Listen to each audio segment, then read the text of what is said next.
Let's mic bookmark.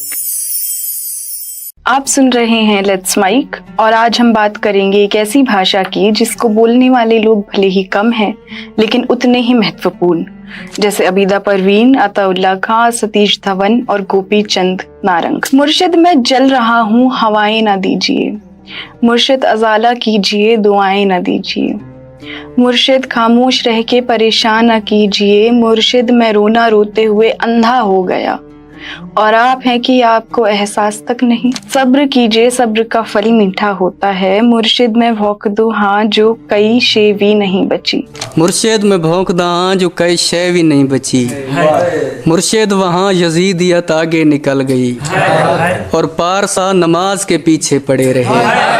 इस कविता में उर्दू के साथ सराइकी भाषा के भी कुछ शब्द सुनाई देते। सराइकी एक ऐसी भाषा है जो दक्षिण पंजाब से लेकर सिंध, बलूचिस्तान और भारत के कुछ हिस्सों में नदी की तरह बहती और अपने साथ सदियों की संस्कृति, संगीत और संघर्ष को लेकर चलती है। यह वो जुबान है जिसमें अबीदा परवीन इश्क और रूह की बात करती, जिस भाषा में सूफी संतों ने प्रेम, विरोध और आत्मा की आजादी को शब्द दिए। चलिए इस यात्रा में साथ चलें, जहां भाषा केवल शब्द नहीं बल्कि एक पहचान की पुकार है।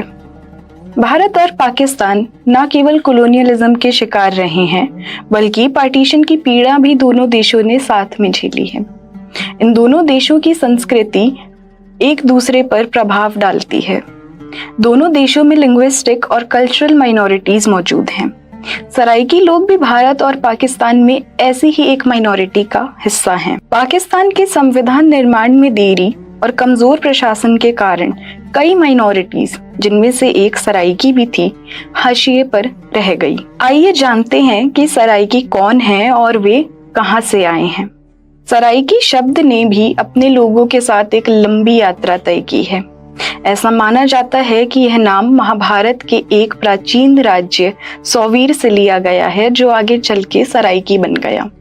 कुछ लोग ऐसा भी मानते हैं कि सराइकी एक सिंधी शब्द सीरो से जुड़ा हुआ है जिसका अर्थ है उत्तर दिशा। सराइकी भाषा शाहमुखी लिपि में लिखी जाती है और पश्चिम भारत की एक प्रमुख उपभाषा है। दक्षिण पंजाब, दक्षिण खैबर पख्तूनख्वा, सिंध के कुछ हिस्सों और यहाँ तक कि बलूचिस्तान के पूर्वी भागों में 2 करोड़ से अधिक लोग यह भाषा बोलते हैं। 1947 के भारत और पाकिस्तान के बंटवारे में 20,000 सराइकी बोलने वाले भारत आए थे। इन लोगों के बीच यह भाषा आज भी यादों और परंपराओं में जिंदा है। 1962 में इस भाषा के इतिहास में एक महत्वपूर्ण क्षण आया और मुल्तान में सराइकी अकादमी की स्थापना हुई।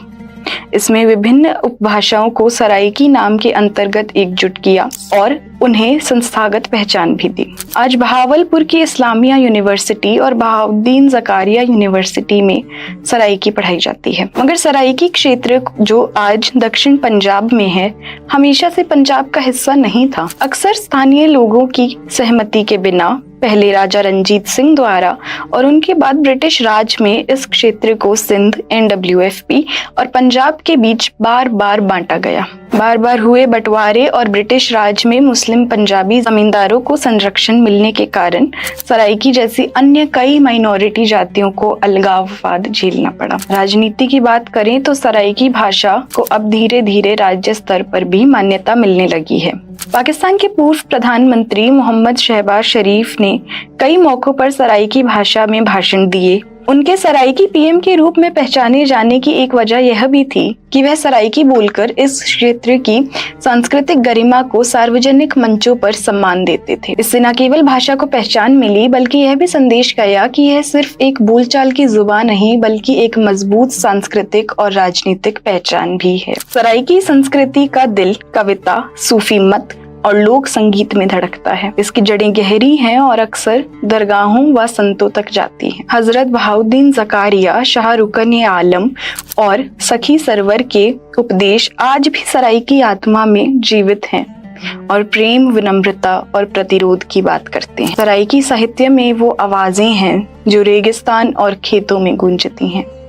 महाभारत से लेके कुरान के 20 से अधिक अनुवाद सराइकी में हो चुके हैं। हालांकि छपी हुई साहित्यिक सामग्री सीमित है, लेकिन जो है वह बहुत प्रभावशाली है। आइए जानते हैं सराइकी भाषा के कुछ प्रसिद्ध कवियों को। सरल सरमस्त, जिन्होंने सिंधी और सराइकी को मिलाकर प्रेम का संदेश दिया। शाह अब्दुल लतीफ टाई, जिनकी कविताएं चाहत और विद्रोह से भरी हैं। शाकिर शुजा आबादी, जिनकी कविताएं दिल तोड़ने वाली सच्चाई बताती हैं। संगीत सराइकी धरती की आत्मा है। अताउल्लाह खान ने दर्द और विरह के गीतों से इतिहास रच दिया और अबीदा परवीन ने सराइकी को सूफी अंदाज में वैश्विक मंच दिया। संगीत के साथ साथ नृत्य भी सराइकी सभ्यता में अहम है। झूमर मुल्तान और बलूचिस्तान का पारंपरिक लोक नृत्य है। सराइकी लोगों के भोजन में सरसों का साग, मक्के की रोटी और कचौड़ी जैसे व्यंजन घरों को खुशबू और यादों से भर देते हैं। मौसम के अनुसार सब्जियां इसे आत्मीय बना देती हैं, जैसे थाली में कविता परोसी जा रही हो। त्योहार जैसे लोहड़ी, बसंत और मेला चिरांग धूमधाम से मनाए जाते हैं, जहां आसमां पतंगों से और गलियां संगीत से भर जाती हैं। सिनेमा में सराइकी फिल्में कम हैं, लेकिन बढ़ रही हैं।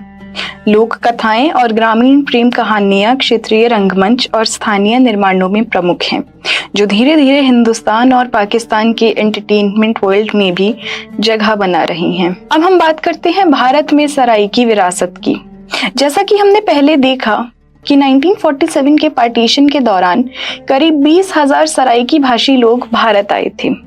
आज उनकी पीढ़ियों ने इस बोली को, लोकगीतों को और पारिवारिक परंपराओं को जिंदा रखा हुआ है। यह भाषा अब सीमाओं से परे एक इमोशनल और कल्चरल पहचान बन चुकी है। सराइकी विरासत को भारत में बनाए रखने और समझने में कुछ महत्वपूर्ण भारतीय व्यक्तियों का योगदान भी रहा है।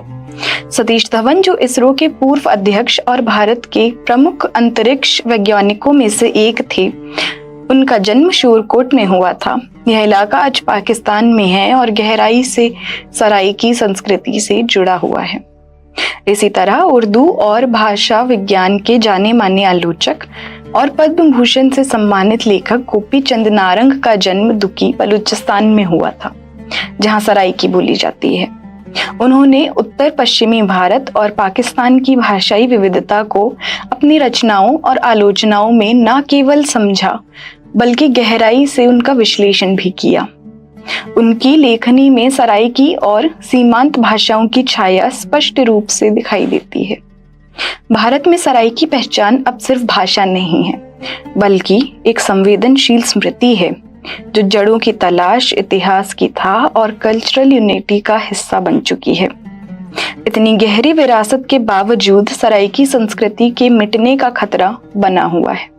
स्कूलों, मीडिया और नौकरियों में उर्दू और पंजाबी के वर्चस्व के कारण नई पीढ़ियां सराइकी से दूर होती जा रही हैं, लेकिन उम्मीद अभी भी बाकी है। आज हमारे बीच एक डिजिटल रिवाइवलिज्म चल रहा है। सराइकी भाषा को उसकी जड़ों से फिर से जोड़ा जा रहा है। कार्यकर्ता और शिक्षकों द्वारा ट्रांसलेशन, ऑनलाइन संग्रह और यहाँ तक कि सांस्कृतिक संस्थाओं का उपयोग भी हो रहा है। सराइकी को एक नया व्याकरण, गहराई और आधुनिक अस्तित्व दिया जा रहा है। सराइकी केवल भाषा नहीं है, यह प्रतिरोध, सौंदर्य और भूली हुई शान की विरासत है। कविता से राजनीति तक, दरगाहों से डिजिटल आंदोलन तक, यह कहानी अब भी जारी है। और जब तक कोई एक इंसान भी सराइकी शेर को तारों भरी रात में गुनगुना रहा है, यह भाषा कभी नहीं मरेगी। धन्यवाद। आप सुन रहे थे let's mike more than radio. Follow कीजिए हमें हमारे